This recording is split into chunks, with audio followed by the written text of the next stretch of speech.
ওং শ্রী গণেশায় নমঃ। ওং নমঃ শিবায়। তো বন্ধুরা, আমি আমার এই ভিডিওতে খুবই শক্তিশালী এবং পাওয়ারফুলি লক্ষ্মী গণেশের একটি মন্ত্রের কথা আলোচনা করতে চলেছি।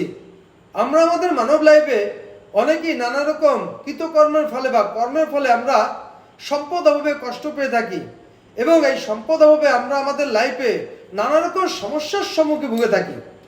এই সম্পদ যার না থাকে সে জানে লাইফে দুঃখ, দারিদ্র, রোগ, শোক, অভাব, অভিযোগ সার্বিক দিক থেকে গ্রাস করে নিয়ে এসে, তো এর থেকে 100% মুক্তি পেয়ে লাইফের লাক্সারি লাইফ পেতে এবং মহালক্ষ্মীর 100% কৃপা পেতে আমি আমার এই ভিডিওতে খুবই শক্তিশালী এবং পাওয়ারফুল একটি মন্ত্রের কথা আলোচনা করতে চলেছি।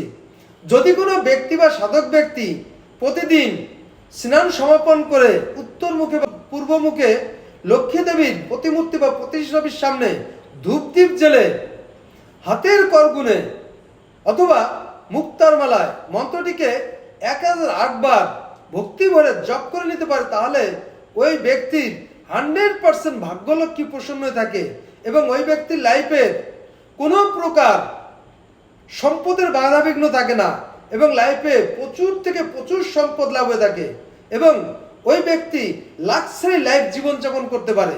তো বন্ধুরা, সেই মন্ত্রটি হলো ওং শ্রীং গং সৌভাগ্য গণপতায় বর বরদ সর্বজনন্মে বসমনায় সাহা। তো বন্ধুরা, মন্ত্রটিকে আমি আবার বলছি, ওং শ্রীং গং সৌভাগ্য গণপতায় বর বরদ সর্বজনন্মে বসমনায় সাহা। তো বন্ধুরা, এই ছিল আমার এই ভিডিওর মূল মন্ত্র সম্পর্কে সংক্ষিপ্ত আলোচনা। নমস্কার।